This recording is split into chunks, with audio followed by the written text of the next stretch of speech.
Okay, here's my initial non-spoiler take on Furiosa, a Mad Max saga. Well, saga is right because this runs about 2.5 hours of 2 hours and 20 minutes, and there is no reason why it is that long. There is no godly reason why it is that long. You know, great stories stay with us. They penetrate us. It speaks to our soul. It speaks to our humanity, and it connects us. That's why we're so passionate about great movies, great television, and great novels. Unfortunately, this misses the bus. It's a fabulous failure as far as a coherent storytelling. It embellishes too much. And especially if you're a Mad Max fan, you've seen everything before.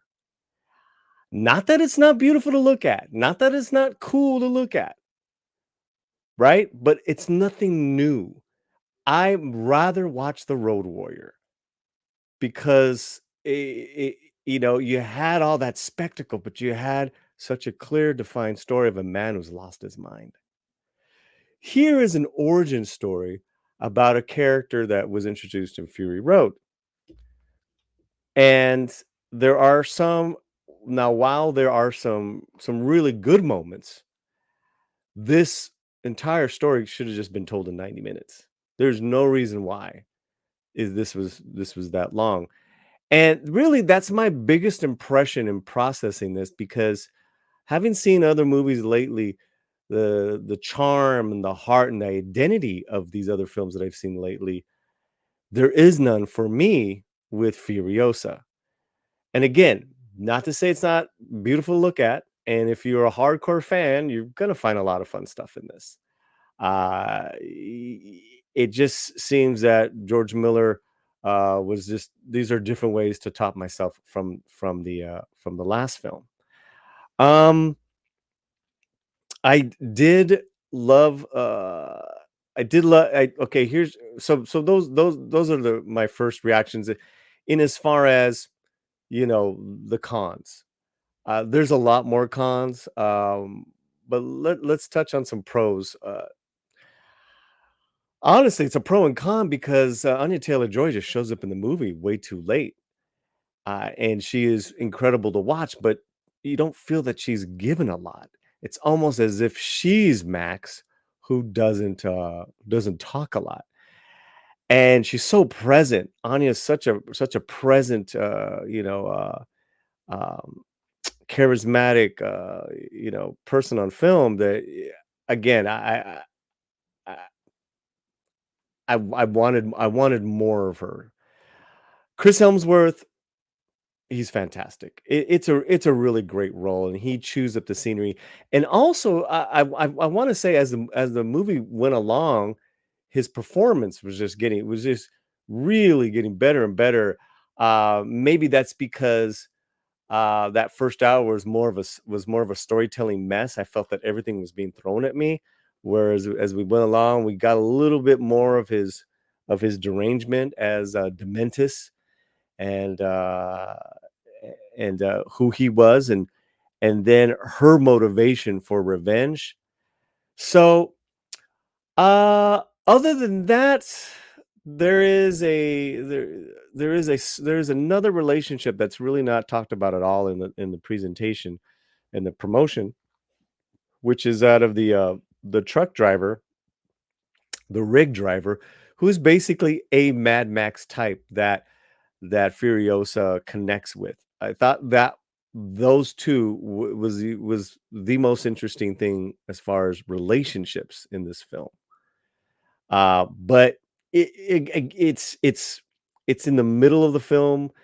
Here's another thing: they break this up in chapters, and so we're gonna start hitting into a little bit of spoilers. But I'm just gonna say it's 5 chapters.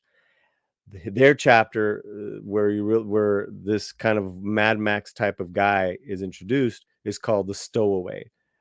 That's one of my favorite chapters.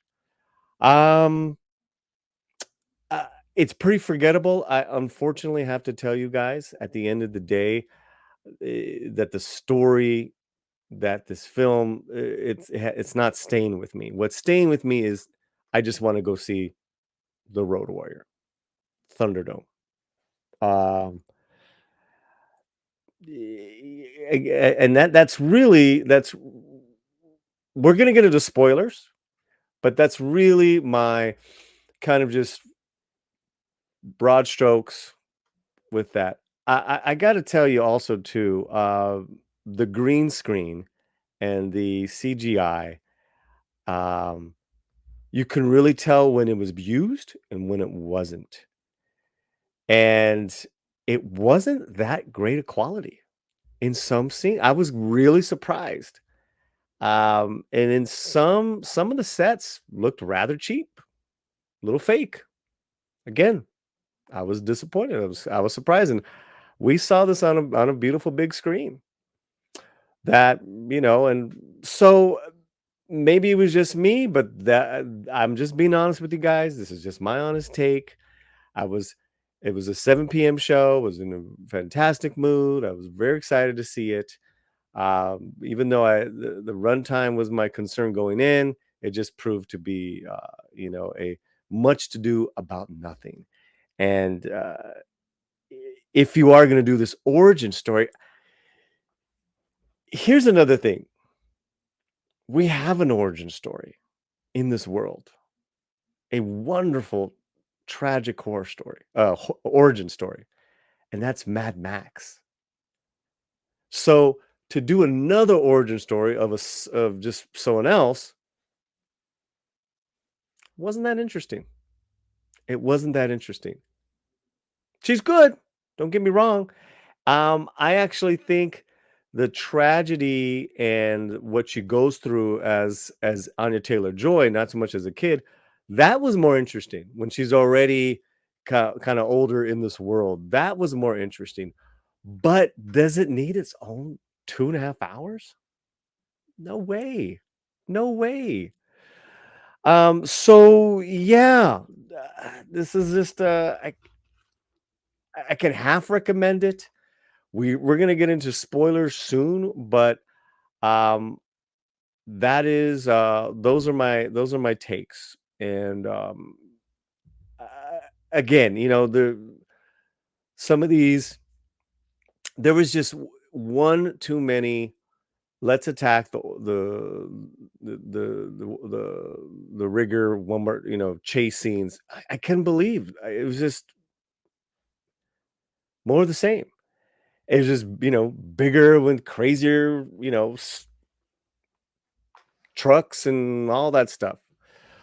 Exactly. Okay. How many tacos on the tacos out of 5? Well, we have the bigote here. So how many bigotes?